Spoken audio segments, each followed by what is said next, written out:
Il parcourt la surface de la Terre, évolue dans les profondeurs des océans et plane dans le ciel.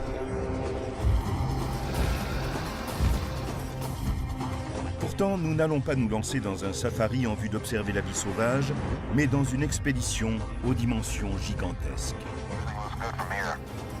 Okay, we copy that. Lorsque les humains découvriront qu'ils ne sont pas seuls dans l'univers, à quoi ressembleront ces frères et sœurs cosmiques?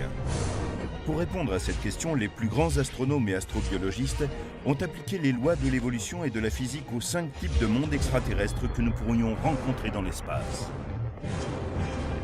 Et voici les créatures qui pourraient y vivre.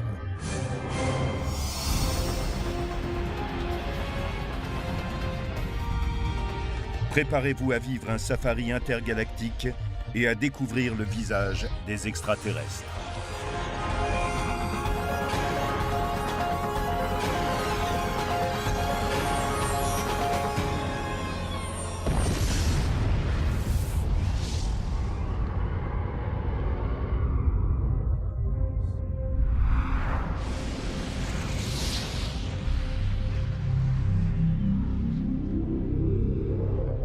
L'univers est un sanctuaire qui abrite des milliards de galaxies.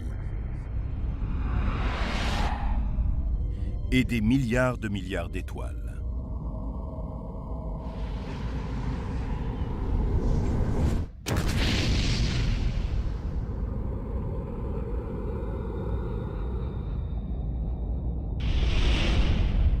Tout cela ne serait-il qu'un désert hanté seulement par des explosions de rayons gamma, d'étoiles en feu et de trous noirs?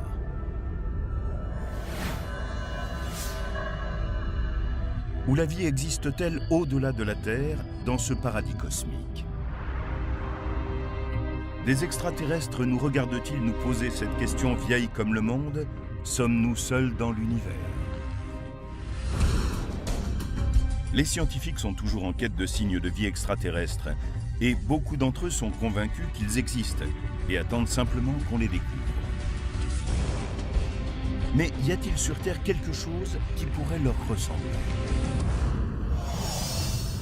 En mêlant loi de l'évolution et principes biologiques et avec un peu d'imagination, des infographistes ont pallié le manque de connaissances tangibles et donné une forme à ces créatures extraterrestres.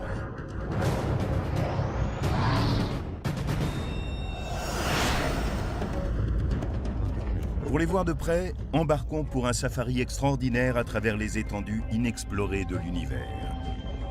Comme un touriste dans un zoo intergalactique.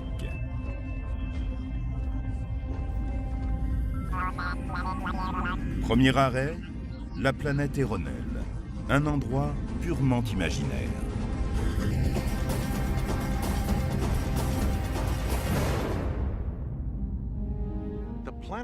Eronel est une planète étrange. Tout d'abord, elle ne tourne pas autour d'une étoile comme le Soleil, mais autour d'une naine rouge. Celles-ci sont de toutes petites étoiles qui mesurent parfois 1/5, voire 1/6 du Soleil. La zone habitable est donc beaucoup plus proche de l'étoile. La zone habitable est un élément essentiel à étudier quand on veut envisager l'évolution de la vie sur une planète extraterrestre. Dans le système solaire, toute zone habitable doit se situer à une distance d'une étoile qui permet qu'il y ait de l'eau sous forme liquide en surface. Il faut qu'il y ait assez de chaleur pour que cette eau soit liquéfiée et qu'elle le reste. L'eau sous forme liquide est un des éléments de base pour la création de formes de vie.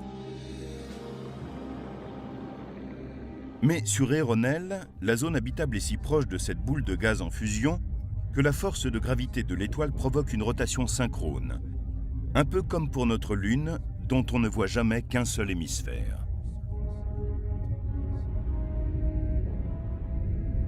Donc une moitié d'Eronel est constamment éclairée, tandis que l'autre reste en permanence dans l'obscurité. Entre les deux, on trouve une zone d'environ 300 km, qui s'étend du pôle nord au pôle sud et qui est soumise à un crépuscule permanent. Cela soulève une question. Où pourrait-on bien trouver des formes de vie sur cette planète? La vérité, c'est qu'il pourrait y en avoir partout. Sur la face sombre, il s'agira d'une forme de vie adaptée à l'obscurité. Et sur la face éclairée, il s'agira d'une forme de vie capable de vivre dans une lumière permanente. Enfin, dans la zone crépusculaire, on trouvera des créatures adaptées aux deux environnements. Elles pourront se promener et rôder des deux côtés de ce monde. Sur Aeronel, on aura des organismes photosynthétiques, probablement du lichen. Dans le milieu marin, des algues rouges ou des bactéries sauront capter la lumière infrarouge, en tirer de l'énergie et la transformer en aliment. Sur le sol, comme il fait froid, on a plutôt du genre de lichen, des mousses adaptées à ce climat, et des organismes peuvent s'en nourrir. Sur Aeronel, ce lichen représente la base d'une très longue chaîne alimentaire dont chaque maillon a un rôle vital, que ce soit dans la survie d'une plante ou de créatures bien plus complexes. Un insecte appelé écome en est un parfait exemple.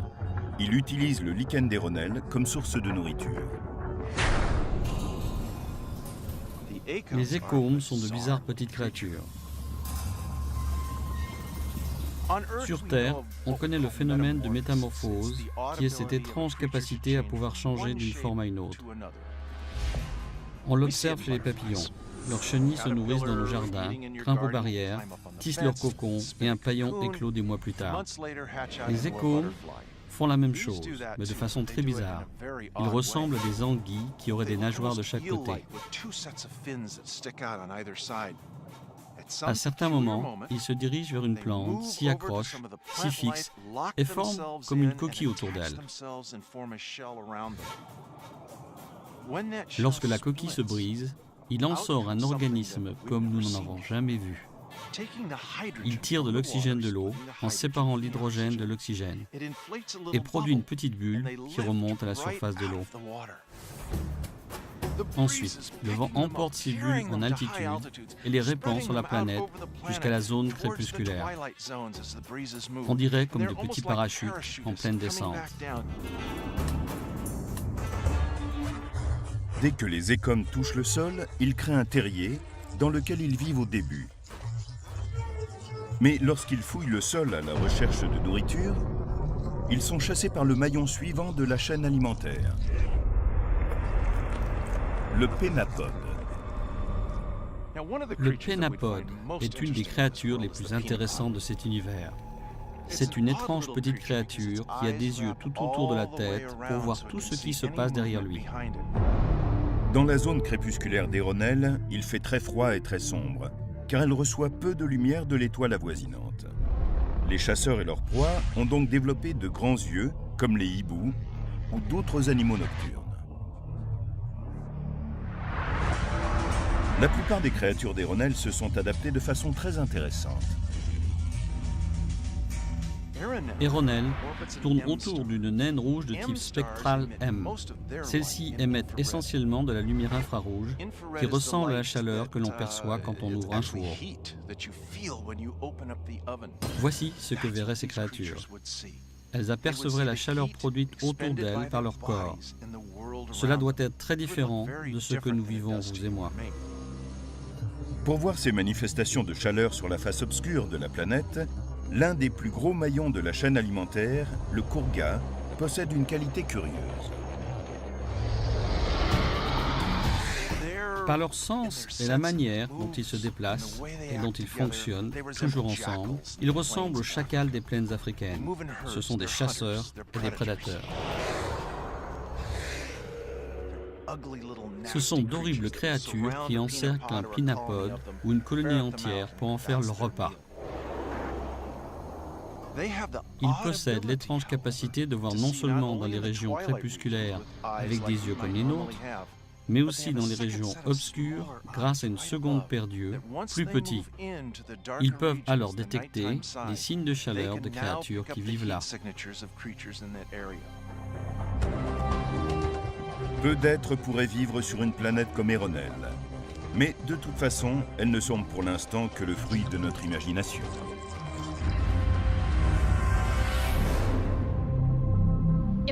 En science, on peut rester assis et imaginer une vie ailleurs.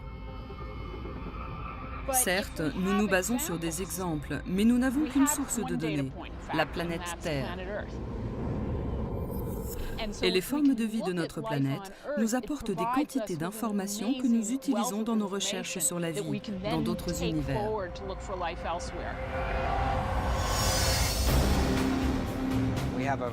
Nous avons toute une variété d'écosystèmes que nous pouvons étudier et voir les défis qu'ils posent. Nous observons ces écosystèmes, la façon dont y vit un organisme vivant et appliquons nos découvertes à la vie extraterrestre.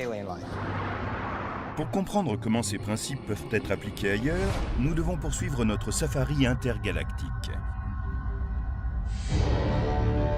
Quittons la surface d'Héronel et parcourons plus de 322 années-lumière à travers le cosmos avant d'arriver au sein d'un nouveau système solaire sur la planète imaginaire AG-143.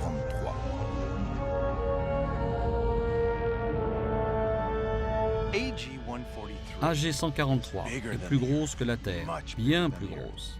Elle possède un magnifique anneau. Et ce qui est encore plus important, il s'agit d'un gigantesque désert, dont le champ gravitationnel est 3 fois plus élevé que celui de la Terre. Un homme de 85 kg qui poserait le pied sur AG-143 hériterait en même temps d'un poids de 260 kg.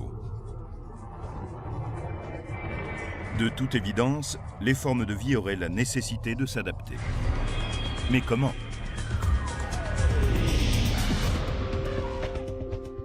David Aguilar du Centre d'astrophysique de Harvard pense que la meilleure manière d'imaginer l'adaptation de formes de vie extraterrestres complexes est d'observer les créatures qui, sur notre planète, ont dû évoluer pour vivre dans ces différents écosystèmes. Nous sommes ici au zoo de Caroline du Nord. Parmi tous ceux que compte notre pays, il possède certaines particularités. Il est très grand, très vaste. Et les différents milieux qu'on y trouve sont la réplique de ceux de notre planète. C'est un merveilleux exemple des différentes formes de vie qui cohabitent sur Terre. Parmi celles-ci, Aguilar pense que les animaux à lourde constitution constituent un modèle parfait pour comprendre l'évolution sur AG-143.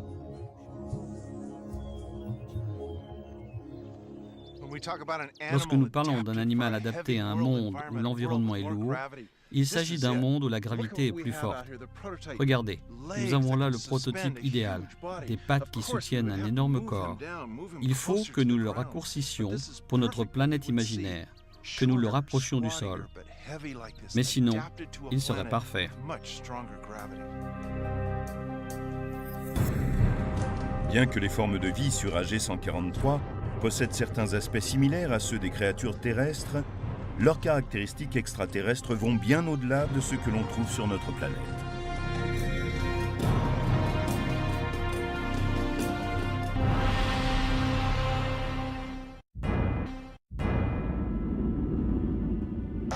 Tout va bien pour moi. Ok, on continue, ça paraît bien. Je reprends contact. Et si un jour, une sonde spatiale détectait une vie hors de notre système solaire ?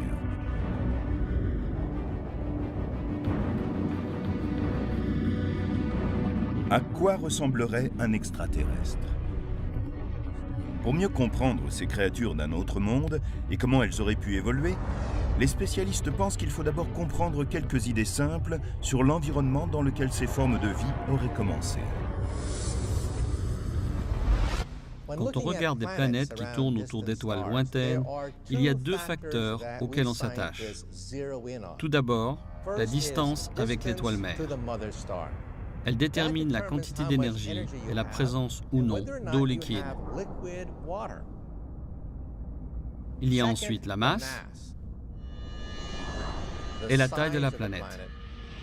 Cela détermine la gravité et le type d'organisme qui peut y être présent. Lorsqu'on pense biologie évolutionnaire, on a tendance à croire que toute la nature se bat bec et ongle dans une grande compétition darwinienne entre les organismes et les espèces. Mais on oublie que c'est l'environnement physique qui modèle réellement la vie. Le type de gravité, la température, la pression, la composition de l'atmosphère, etc., etc.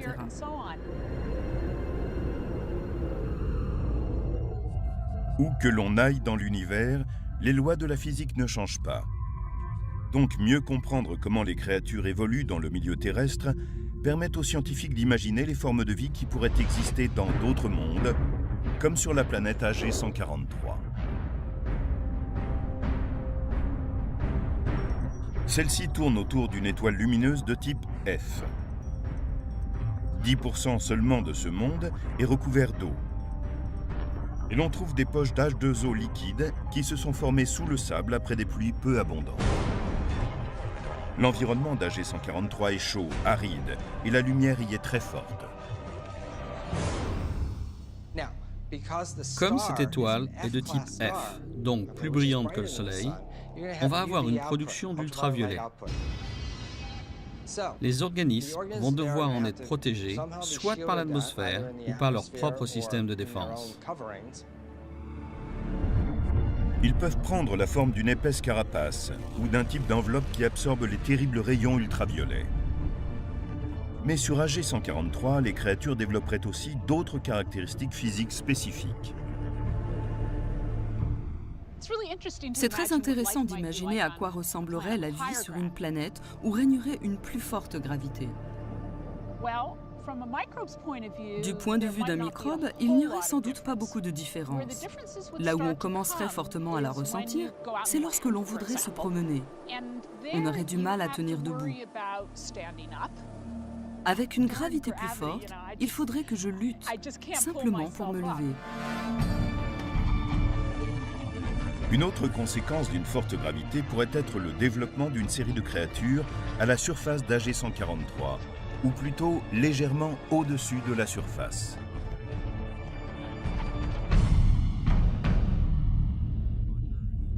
Sur Terre, notre atmosphère est composée à 79% d'azote, 20% d'oxygène et 1% d'autres gaz. Ceux-ci restent là grâce à la force gravitationnelle de la Terre. Mais sur une planète comme AG 143, la gravité plus importante produirait une atmosphère plus épaisse.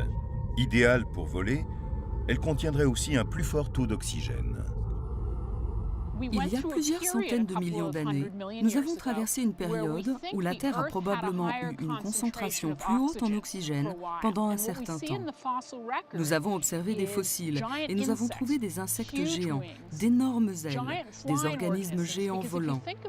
Car lorsqu'on a plus d'oxygène pour le métabolisme, on peut agir avec plus d'énergie, comme lorsqu'on absorbe un supplément d'oxygène grâce à une réserve. On se sent regonflé. C'est ce que devaient sentir ces organismes. Doté d'une atmosphère plus épaisse et d'une plus grande concentration d'oxygène, le ciel d'AG 143 serait rempli de grandes créatures, qui pourraient voler aussi longtemps qu'elles le voudraient. Le sargan en est un bon exemple. Cette créature vivrait la plupart du temps en vol dans l'atmosphère, à la recherche de poches d'eau qui parsèment la planète. Quand le sargan trouverait un trou d'eau, il foncerait dessus dans l'espoir non seulement de boire, mais d'y chasser des créatures qui se seraient aventurées jusqu'à cette oasis. Un mobelan, par exemple. À première vue, on pourrait prendre le mobelan pour une étoile de mer. Il y a de petits bras trapus grâce auxquels il se déplace dans le désert. Mais ce qui est curieux, ce sont ces longs tentacules qui sondent le sable afin de repérer les précieuses poches d'eau qui peuvent y être enfouies. L'autre chose intrigante, c'est que s'il trouve une grande poche d'eau, il commence à pomper l'eau. Il la pompe, grandit, enfle et l'emmagasine, un peu comme le fait un chameau. La capacité à localiser et stocker l'eau est cruciale. La plupart des créatures terrestres seraient vouées à une mort certaine si elles se retrouvaient coincées au milieu du désert, à des centaines de kilomètres de quelque source liquide que ce soit.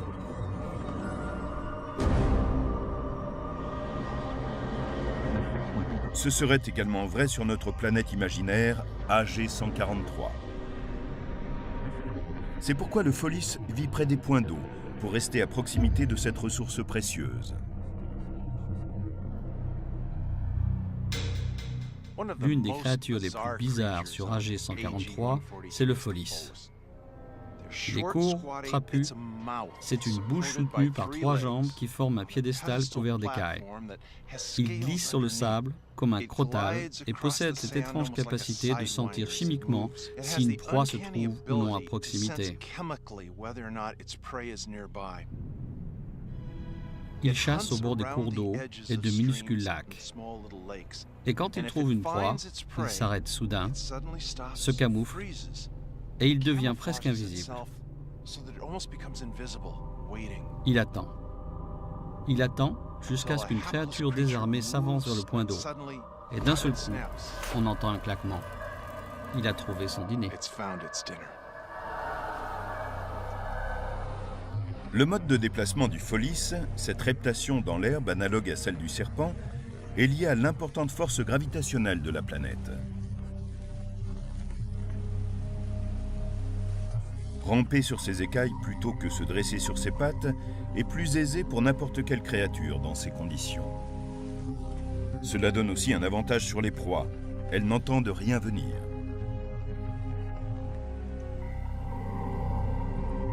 Mais sur AG143, aucun maillon de la chaîne alimentaire n'est en sécurité.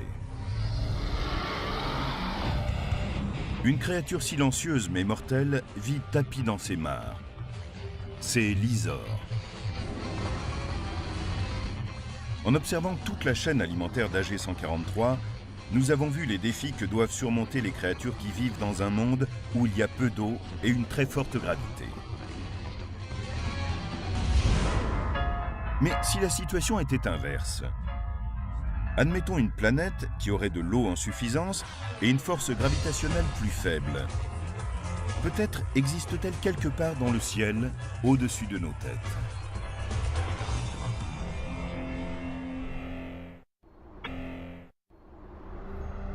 Au cours de notre safari intergalactique, nous avons vu comment les astrobiologistes se servaient de leurs connaissances récentes pour émettre des hypothèses sur la taille, la forme et le comportement de créatures vivant dans des mondes où la gravité serait plus forte que sur Terre.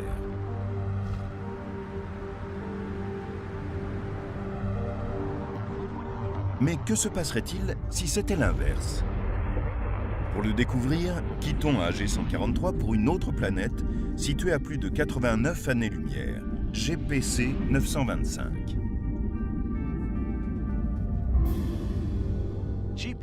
GPC 925 est plus petite que la Terre, environ 2 fois plus petite. C'est un cas limite. Et à cause de sa taille, sa gravité est plus faible.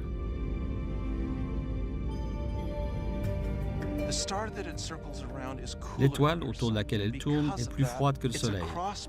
C'est pour cela qu'on y trouverait des morceaux de glace gelée, des plantes photosynthétiques vertes qui pointeraient le nez et quelques plans d'eau. Cela ressemblerait beaucoup au nord de notre planète, au nord du Canada et du Groenland, à ce qu'on appelle la taïga. C'est un type d'environnement très spécifique. On ne trouverait pas de désert dans cet univers, mais quelques rares montagnes. Ce serait un univers plus froid, mieux préservé que ce que nous voyons sur notre planète. Mais ce serait également magnifique. Ce monde, avec une gravité bien plus faible, pourrait générer des formes de vie plus élégantes aussi. Je mesure près de 2 mètres. Imaginez ma taille si j'avais grandi dans un monde où la gravité serait 2 ou 3 fois moins importante.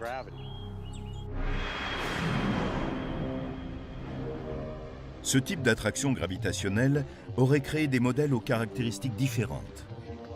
Sur une planète comme GPC 925, on ne trouverait sans doute aucune forme de vie en surface.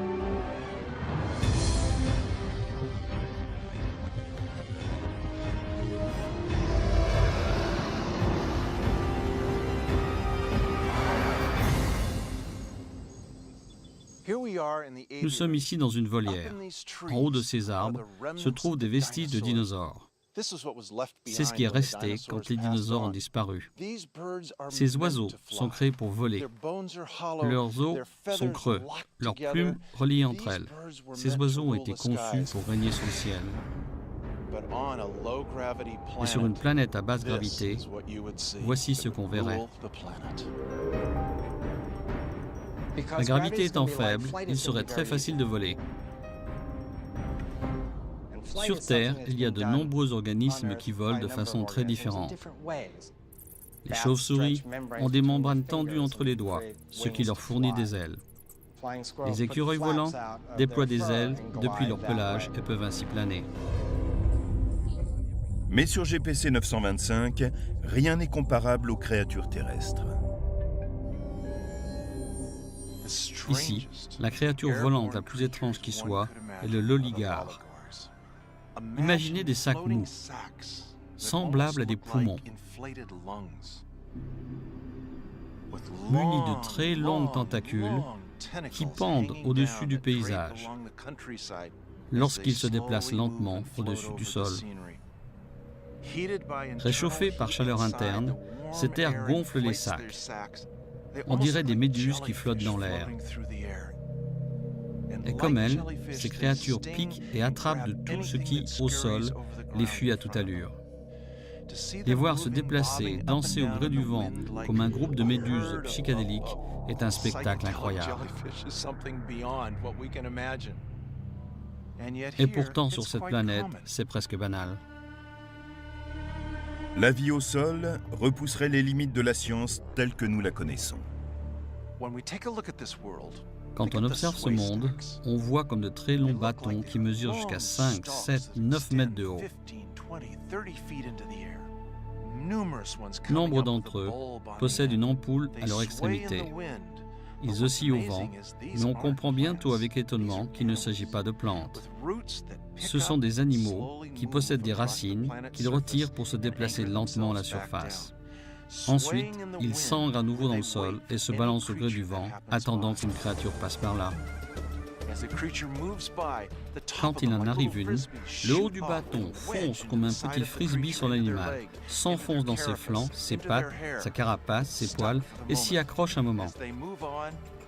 Puis il se déplace, arrive dans un autre endroit, le laisse tomber et se remet à pousser dans le sol. Il plante simplement ses graines, de petits disques qui s'envolent dans les airs.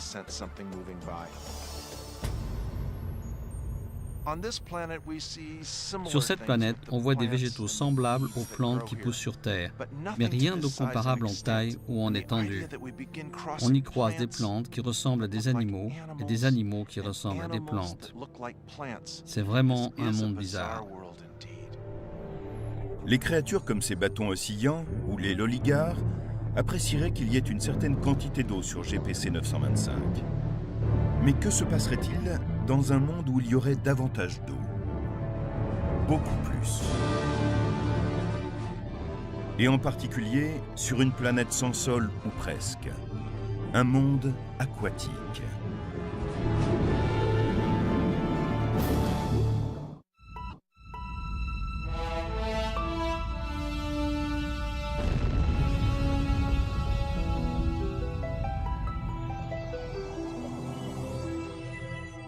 Depuis notre départ pour ce safari intergalactique, nous avons observé l'incroyable cycle de vie de l'Écom sur Eronel, l'étrange Folis sur AG-143 et les loligars qui flottent sur GPC 925.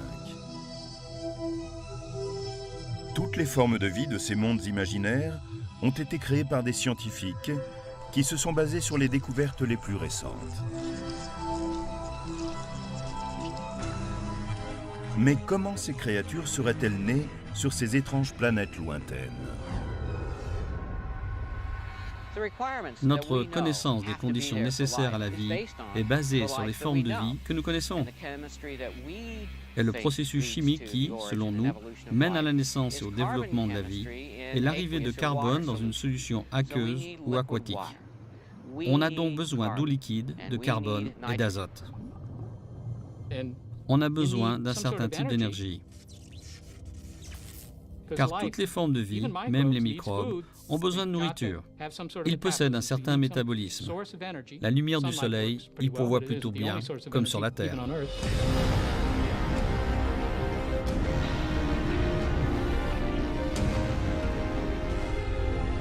Durant des centaines d'années, les spécialistes ont cru que le Soleil était notre seule source d'énergie vitale.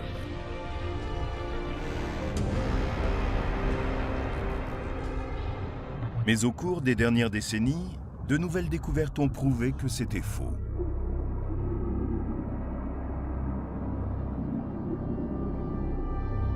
À une époque, on pensait que la température de l'eau en ébullition dans les fonds marins, autour de conduits hydrothermaux, ne permettait pas l'émergence de la vie. Mais récemment, des spécialistes ont découvert que les zones autour de ces fumeurs noirs étaient le refuge d'un monde sous-marin foisonnant.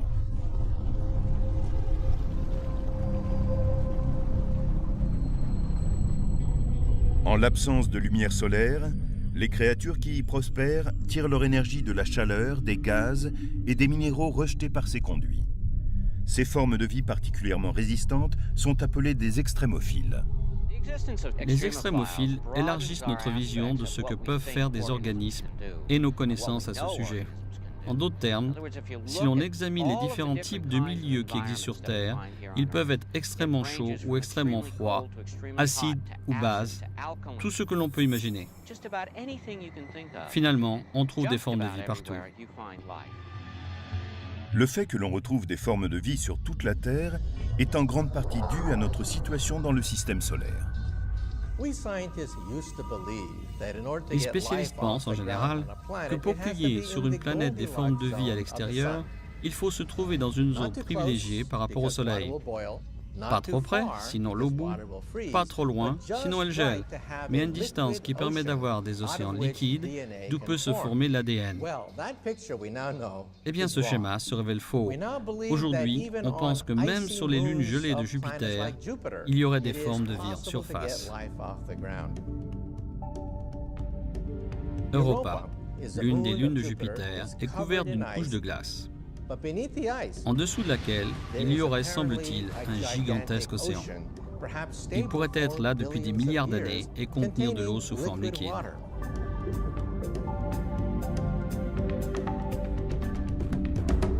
C'est ce qui a conduit les spécialistes, les physiciens et les autres à se creuser les méninges. Comment pourrait-on obtenir de l'eau liquide aussi loin du Soleil? Aujourd'hui, on poursuit l'idée d'un phénomène appelé flexion de marée. Sur Europa, cette flexion de marée serait provoquée par la grande taille de Jupiter, ainsi que par sa force gravitationnelle qui, en s'exerçant sur la glace lunaire, générerait de la chaleur. Une fois que les couches les plus basses seraient réchauffées, la glace fondrait, donnant naissance à des océans. Si l'on ajoute à cela qu'il existe sans doute des composés organiques sur Europa, on obtient une recette légèrement différente de celle de la Terre, mais très réaliste, qui permettrait la naissance de formes de vie. Cela nous mène à l'étape suivante de notre safari intergalactique. Quittons la surface chaude et les ciels peuplés d'AF-143 et parcourons 72 années-lumière pour arriver vers une gazeuse géante théorique connue sous le nom de Yenner-G. Une planète entourée de 8 lunes. Ce n'est pas réellement Yenner-G qui nous intéresse, car c'est une géante gazeuse et nous ne pensons pas que la vie puisse exister sur ce type de monde. Celle qui nous intéresse est sa lune Anerbas. Elle fait 2 fois la taille de Mercure et ressemble beaucoup à Europa, la lune qui tourne autour de Jupiter. Imaginez une planète couverte d'océans avec en surface de la glace, une immense étendue de glace qui bloquerait tout à l'intérieur. Il n'y a pas de sol où l'on puisse mettre le pied sur cette planète, mais ces océans peuvent abriter des formes de vie.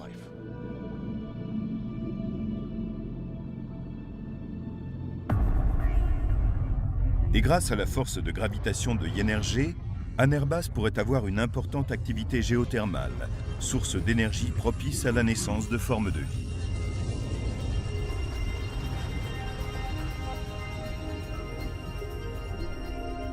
À la surface, de petites quantités de lumière percent les fines zones de glace et atteignent l'eau sous-jacente. Certaines créatures peuvent donc avoir des yeux, ce qui présente des avantages mais les rend également vulnérables à certaines techniques défensives. Nous avons un artiste étonnant de la fuite sous-marine, l'Amabos. Pour nous, la lumière n'est que de la lumière. Mais voyez l'Amabos. C'est une toute petite créature gélatineuse qui se déplace sous l'eau, innocente. Si quelque chose s'approche, qu'il se sent menacé, il lance autour de lui un éclair de lumière qui aveugle quiconque arriverait à ce moment-là. C'est un peu comme le nuage d'encre que la pieuvre lance sous l'eau. L'Amabos est soudain masqué par des illuminations qui ressemblent à celles de la fête nationale. Et lorsqu'elle s'efface, il a disparu. C'est ainsi que la lumière devient un mécanisme protecteur. Mais les créatures qui vivent au plus profond des océans connaîtraient d'autres méthodes de survie. En voici un exemple, le Zovalina. Le Zovalina est comme un croisement entre une étrange araignée et un crabe très bizarre.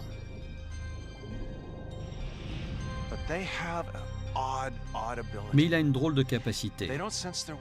Il ne perçoit pas le monde à travers ses yeux ni ses oreilles. Il le perçoit à travers un champ électrique. Un champ électrique qu'il génère autour de son corps. Ce champ peut s'élargir au point qu'il sent tout ce qui se déplace autour de lui, tout ce qui empiète sur ce champ électronique. Ce qui est intéressant, c'est qu'une fois qu'il a capté la présence de ce qu'il pense être une proie, il attend. Il attend qu'elle se rapproche et d'un seul coup,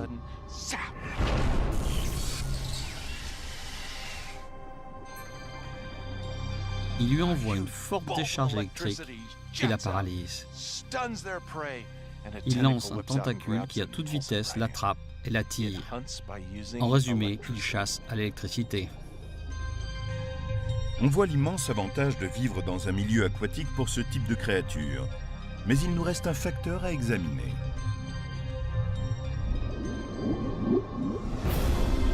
Au moment où nous découvrirons d'autres formes de vie dans le cosmos, ou que celles-ci décideront de se révéler à nous, il se peut que nous ne soyons pas en face d'entités biologiques. Plutôt que des êtres faits de chair, de sang et de carbone, nous pourrions apercevoir des êtres d'acier et de silicone, autrement dit, des machines.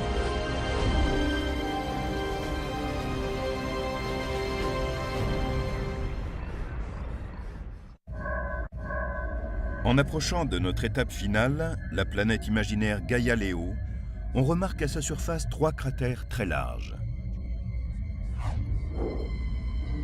Une collision d'astéroïdes avec une planète abritant des formes de vie provoquerait une catastrophe. Mais Gaia-Léo possède une différence.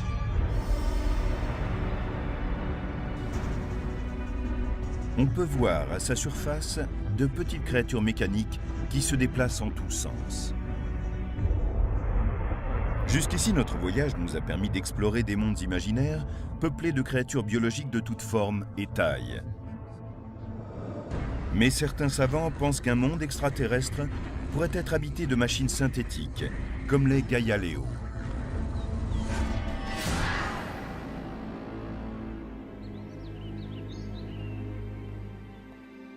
Le docteur Seth Shostak du programme SETI, ou Recherche d'intelligence extraterrestre, pense en effet que lorsque nous découvrirons une vie au-delà de la Terre, nous pourrions rencontrer des créatures d'acier et de silicone, et non de chair et de sang.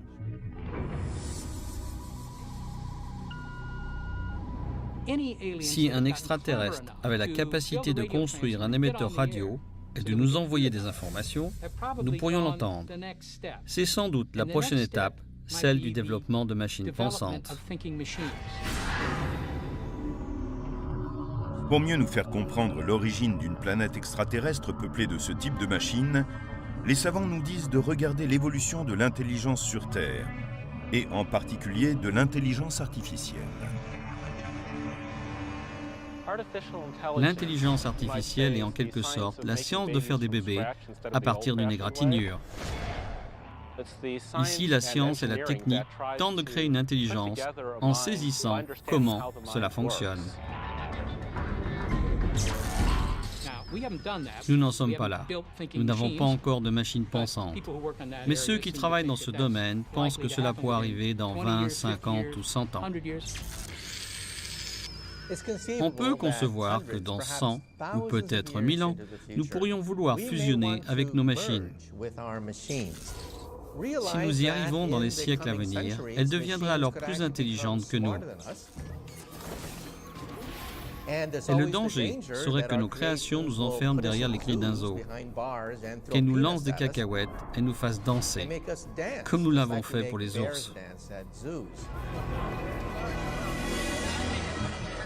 Mais au lieu de fusionner avec les machines, les humains pourraient un jour devenir eux-mêmes des machines.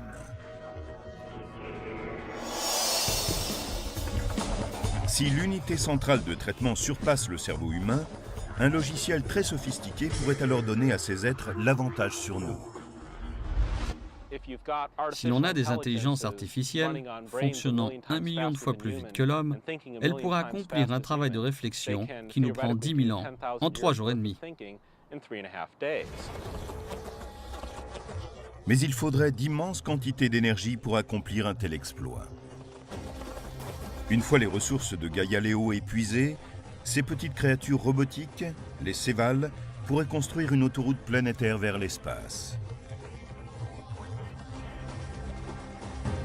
Au niveau suivant, d'autres machines, les Fisher, auraient accès virtuellement à une quantité illimitée d'énergie qui leur permettrait de survivre. La Terre n'utilise qu'une petite fraction de l'énergie du Soleil. Si celui-ci était grand comme ça, la Terre ne serait qu'une tête d'épingle en comparaison. Nous n'absorbons que cette infime partie de l'énergie solaire.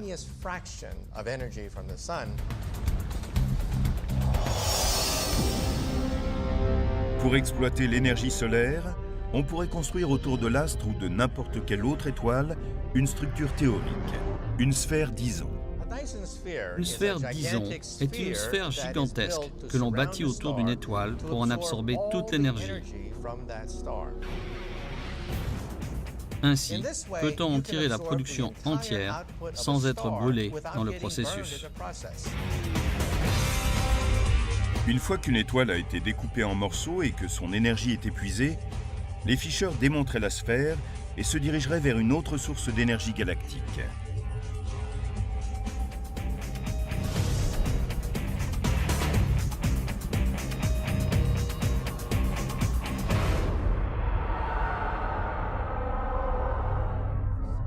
Si les scientifiques ont raison, l'avènement des machines pourrait même se produire sur une planète proche de la nôtre.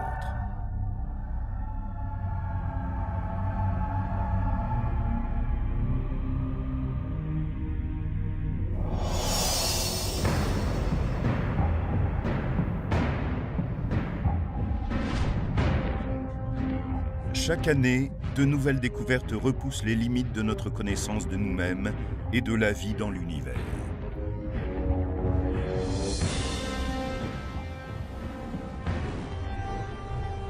Des mondes complètement nouveaux sont là, prêts à être découverts. Et si la vie existe quelque part ailleurs, le simple nombre des étoiles nous promet de multiples découvertes étonnantes et des rencontres avec des formes extraterrestres qu'il nous est impossible d'imaginer.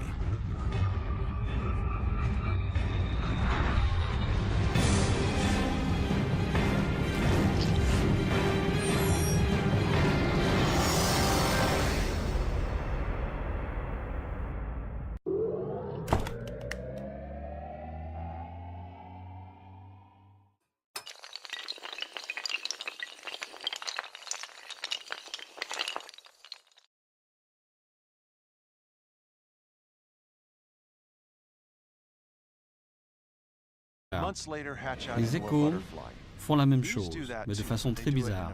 Ils ressemblent à des anguilles qui auraient des nageoires de chaque côté. À certains moments, ils se dirigent vers une plante, s'y accrochent, s'y fixent et forment comme une coquille autour d'elle. Lorsque la coquille se brise, il en sort un organisme comme nous n'en avons jamais vu. Il tire de l'oxygène de l'eau en séparant l'hydrogène de l'oxygène et produit une petite bulle qui remonte à la surface de l'eau. Ensuite, le vent emporte ces bulles en altitude et les répand sur la planète jusqu'à la zone crépusculaire. On dirait comme de petits parachutes en pleine descente. Dès que les écomes touchent le sol, ils créent un terrier dans lequel ils vivent au début. Mais lorsqu'ils fouillent le sol à la recherche de nourriture, ils sont chassés par le maillon suivant de la chaîne alimentaire, le pénapode. Le pénapode est une des créatures les plus intéressantes de cet univers. C'est une étrange petite créature qui a des yeux tout autour de la tête pour voir tout ce qui se passe derrière lui. Dans la zone crépusculaire d'Éronel, il fait très froid et très sombre, car elle reçoit peu de lumière de l'étoile avoisinante. Les chasseurs et leurs proies ont donc développé de grands yeux, comme les hiboux ou d'autres animaux nocturnes. La plupart des créatures d'Éronel se sont adaptées de façon très intéressante. Éronel tourne autour d'une naine rouge de type spectral M. Celles-ci émettent essentiellement de la lumière infrarouge qui ressemble à la chaleur que l'on perçoit quand on ouvre un four. Voici ce que verraient ces créatures. Elles apercevraient la chaleur produite autour d'elles par leur corps. Cela doit être très différent de ce que nous vivons, vous et moi. Pour voir ces manifestations de chaleur sur la face obscure de la planète, l'un des plus gros maillons de la chaîne alimentaire, le Kourga, possède une qualité curieuse. Mais sur Éronel, la zone habitable est si proche de cette boule de gaz en fusion que la force de gravité de l'étoile provoque une rotation synchrone, un peu comme pour notre Lune, dont on ne voit jamais qu'un seul hémisphère.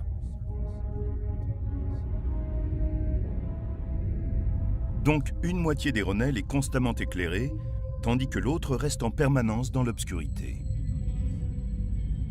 Entre les deux, on trouve une zone d'environ 300 km, qui s'étend du pôle nord au pôle sud et qui est soumise à un crépuscule permanent. Cela soulève une question. Où pourrait-on bien trouver des formes de vie sur cette planète? La vérité, c'est qu'il pourrait y en avoir partout. Sur la face sombre, il s'agira d'une forme de vie adaptée à l'obscurité. Et sur la face éclairée, il s'agira d'une forme de vie capable de vivre dans une lumière permanente. Enfin, dans la zone crépusculaire, on trouvera des créatures adaptées aux deux environnements. Elles pourront se promener et rôder des deux côtés de ce monde.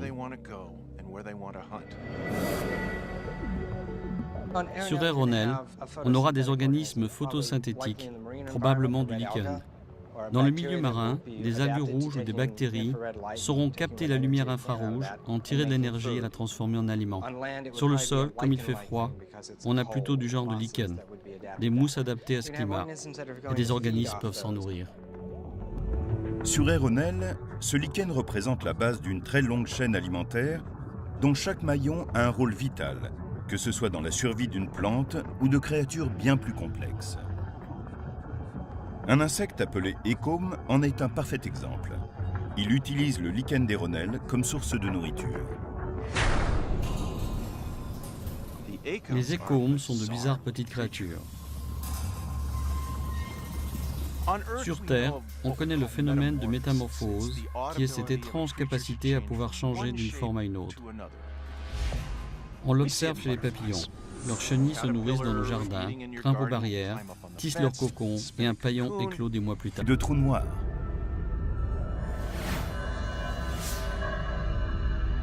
Où la vie existe-t-elle au-delà de la Terre, dans ce paradis cosmique? Des extraterrestres nous regardent-ils nous poser cette question vieille comme le monde? Sommes-nous seuls dans l'univers?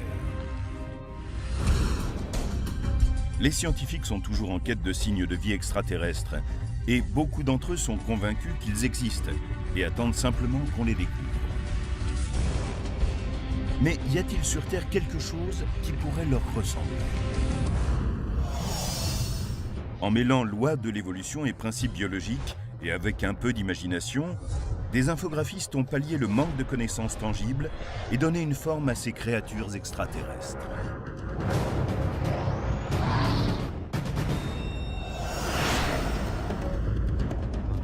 Pour les voir de près, embarquons pour un safari extraordinaire à travers les étendues inexplorées de l'univers.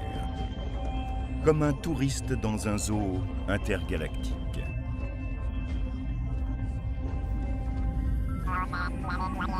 Premier arrêt, la planète Eronel, un endroit purement imaginaire.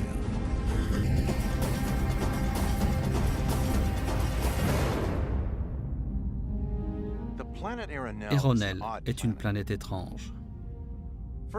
Tout d'abord, elle ne tourne pas autour d'une étoile comme le Soleil, mais autour d'une naine rouge. Celles-ci sont de toutes petites étoiles qui mesurent parfois 1/5, voire 1/6 du Soleil. La zone habitable est donc beaucoup plus proche de l'étoile. La zone habitable est un élément essentiel à étudier quand on veut envisager l'évolution de la vie sur une planète extraterrestre. Dans le système solaire, toute zone habitable doit se situer à une distance d'une étoile qui permet qu'il y ait de l'eau sous forme liquide en surface. Il faut qu'il y ait assez de chaleur pour que cette eau soit liquéfiée et qu'elle le reste. L'eau sous forme liquide est un des éléments de base pour la création de formes de vie.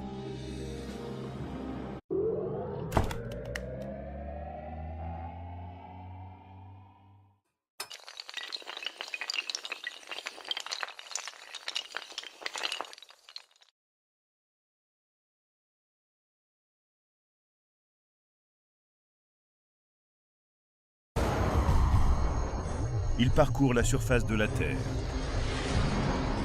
évolue dans les profondeurs des océans et plane dans le ciel. Pourtant, nous n'allons pas nous lancer dans un safari en vue d'observer la vie sauvage, mais dans une expédition aux dimensions gigantesques. Okay, we copy that. Lorsque les humains découvriront qu'ils ne sont pas seuls dans l'univers, à quoi ressembleront ces frères et sœurs cosmiques? Pour répondre à cette question, les plus grands astronomes et astrobiologistes ont appliqué les lois de l'évolution et de la physique aux 5 types de mondes extraterrestres que nous pourrions rencontrer dans l'espace.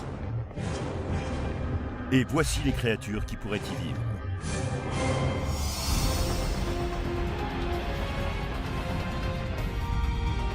Préparez-vous à vivre un safari intergalactique et à découvrir le visage des extraterrestres.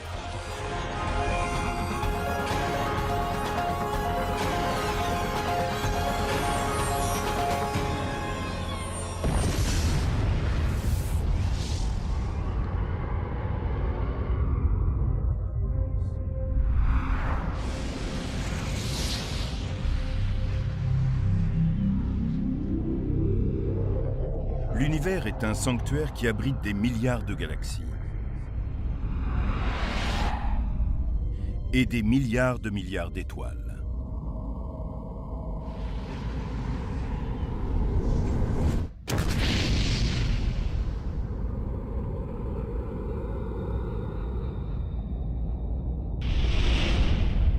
Tout cela ne serait-il qu'un désert hanté seulement par des explosions de rayons gamma, d'étoiles en feu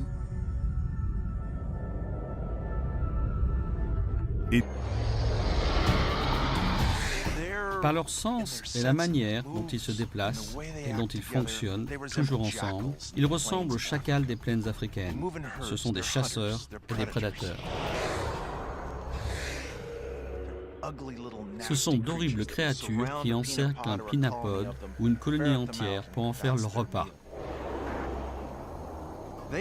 Ils possèdent l'étrange capacité de voir non seulement dans les régions crépusculaires avec des yeux comme les nôtres, mais aussi dans les régions obscures grâce à une seconde paire d'yeux, plus petits. Ils peuvent alors détecter les signes de chaleur de créatures qui vivent là. Peu d'êtres pourraient vivre sur une planète comme Eronel. Mais de toute façon, elles ne sont pour l'instant que le fruit de notre imagination.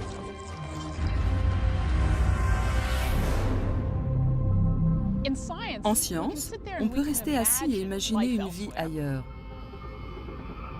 Certes, nous nous basons sur des exemples, mais nous n'avons qu'une source de données, la planète Terre.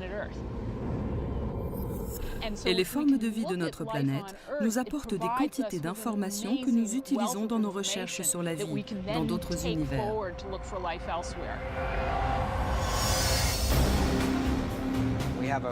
Nous avons toute une variété d'écosystèmes que nous pouvons étudier et voir les défis qu'ils posent.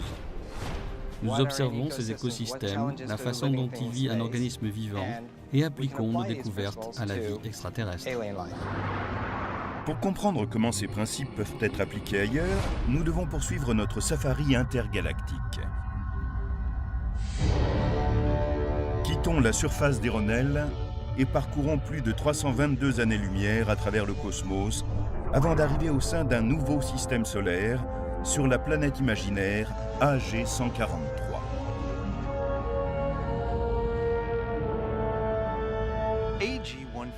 AG-143 est plus grosse que la Terre, bien plus grosse. Elle possède un magnifique anneau. Et ce qui est donc beaucoup plus proche de l'étoile. La zone habitable est un élément essentiel à étudier quand on veut envisager l'évolution de la vie sur une planète extraterrestre. Dans le système solaire, toute zone habitable doit se situer à une distance d'une étoile qui permet qu'il y ait de l'eau sous forme liquide en surface. Il faut qu'il y ait assez de chaleur pour que cette eau soit liquéfiée et qu'elle le reste. L'eau sous forme liquide est un des éléments de base pour la création de formes de vie. Mais sur Eronel, la zone habitable est si proche de cette boule de gaz en fusion que la force de gravité de l'étoile provoque une rotation synchrone, un peu comme pour notre Lune, dont on ne voit jamais qu'un seul hémisphère.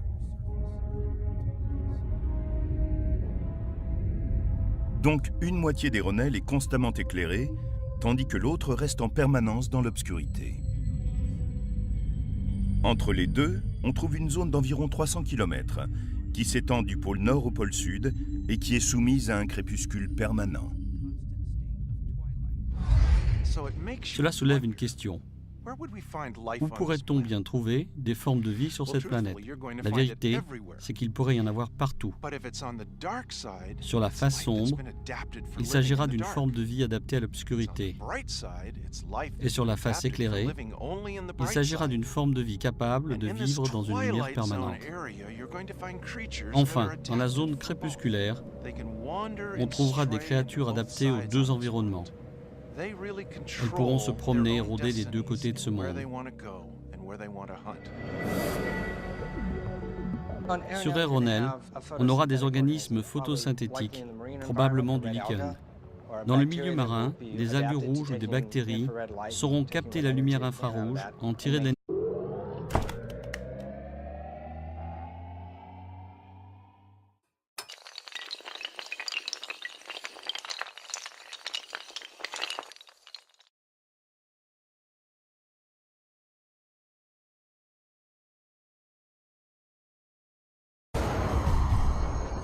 Il parcourt la surface de la Terre, évolue dans les profondeurs des océans et plane dans le ciel.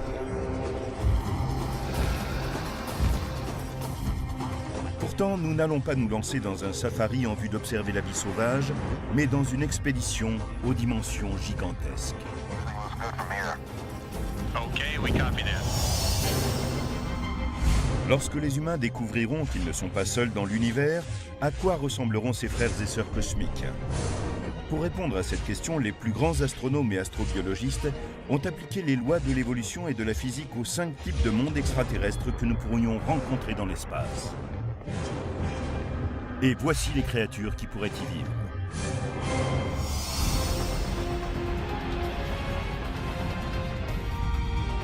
Préparez-vous à vivre un safari intergalactique et à découvrir le visage des extraterrestres.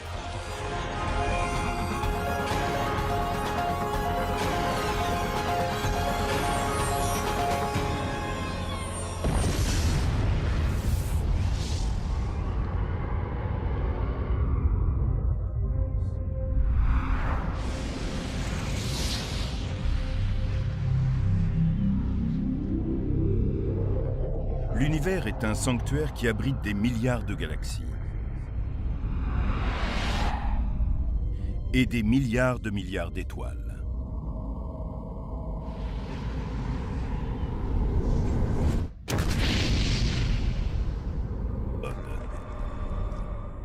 Le Pénapode est une des créatures les plus intéressantes de cet univers. C'est une étrange petite créature qui a des yeux tout autour de la tête pour voir tout ce qui se passe derrière lui. Dans la zone crépusculaire d'Éronel, il fait très froid et très sombre, car elle reçoit peu de lumière de l'étoile avoisinante. Les chasseurs et leurs proies ont donc développé de grands yeux, comme les hiboux ou d'autres animaux nocturnes. La plupart des créatures d'Éronel se sont adaptées de façon très intéressante. Éronel tourne autour d'une naine rouge de type spectral M. Celles-ci émettent essentiellement de la lumière infrarouge qui ressemble à la chaleur que l'on perçoit quand on ouvre un four. Voici ce que verraient ces créatures. Elles apercevraient la chaleur produite autour d'elles par leur corps. Cela doit être très différent de ce que nous vivons, vous et moi. Pour voir ces manifestations de chaleur sur la face obscure de la planète, l'un des plus gros maillons de la chaîne alimentaire, le Kourga, possède une qualité curieuse. Par leur sens et la manière dont ils se déplacent et dont ils fonctionnent, toujours ensemble, ils ressemblent aux chacals des plaines africaines. Ce sont des chasseurs et des prédateurs. Ce sont d'horribles créatures qui encerclent un pinapode ou une colonie entière pour en faire leur repas. Ils possèdent l'étrange capacité de voir non seulement dans les régions crépusculaires avec des yeux comme les nôtres, mais aussi dans les régions obscures grâce à une seconde paire d'yeux, plus petits. Ils peuvent alors détecter les signes de chaleur de créatures qui vivent là. Peu d'êtres pourraient vivre sur une planète comme Éronel. L'énergie est la transformer en aliment. Sur le sol, comme il fait froid, on a plutôt du genre de lichen, des mousses adaptées à ce climat, et des organismes peuvent s'en nourrir. Sur Éronel, ce lichen représente la base d'une très longue chaîne alimentaire dont chaque maillon a un rôle vital, que ce soit dans la survie d'une plante ou de créatures bien plus complexes. Un insecte appelé écome en est un parfait exemple. Il utilise le lichen d'Éronel comme source de nourriture. Les écomes sont de bizarres petites créatures. Sur Terre, on connaît le phénomène de métamorphose, qui est cette étrange capacité à pouvoir changer d'une forme à une autre. On l'observe chez les papillons. Leurs chenilles se nourrissent dans nos jardins, grimpent aux barrières, tissent leurs cocons et un paillon éclot des mois plus tard. Les écomes font la même chose, mais de façon très bizarre. Ils ressemblent à des anguilles qui auraient des nageoires de chaque côté. À certains moments, ils se dirigent vers une plante, s'y accrochent, s'y fixent et forment comme une coquille autour d'elle. Lorsque la coquille se brise, il en sort un organisme comme nous n'en avons jamais vu. Il tire de l'oxygène de l'eau en séparant l'hydrogène de l'oxygène et produit une petite bulle qui remonte à la surface de l'eau. Ensuite, le vent emporte ces bulles en altitude et les répand sur la planète jusqu'à la zone crépusculaire. On dirait comme de petits parachutes en pleine descente. Dès que les écomes touchent le sol, ils créent un terrier dans lequel ils vivent au début. Mais lorsqu'ils fouillent le sol à la recherche de nourriture, ils sont chassés par le maillon suivant de la chaîne alimentaire, le pénapode.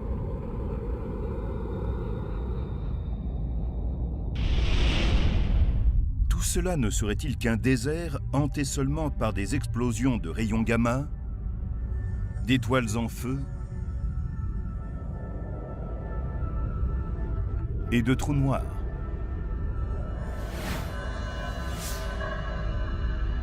Où la vie existe-t-elle au-delà de la Terre, dans ce paradis cosmique?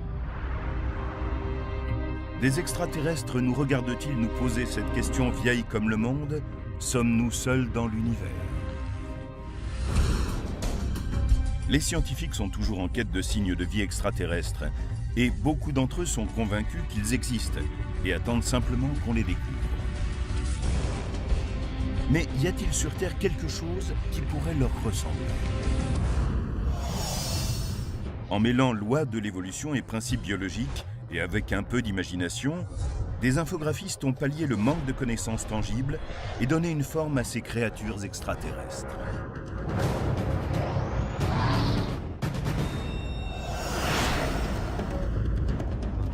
Pour les voir de près, embarquons pour un safari extraordinaire à travers les étendues inexplorées de l'univers. Comme un touriste dans un zoo intergalactique.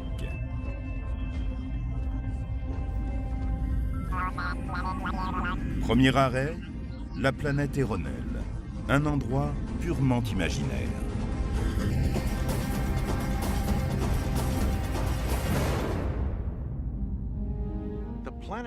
Eronel est une planète étrange. Tout d'abord, elle ne tourne pas autour d'une étoile comme le Soleil, mais autour d'une naine rouge. Celles-ci sont de toutes petites étoiles qui mesurent parfois 1/5, voire 1/6 du Soleil. La zone habitable est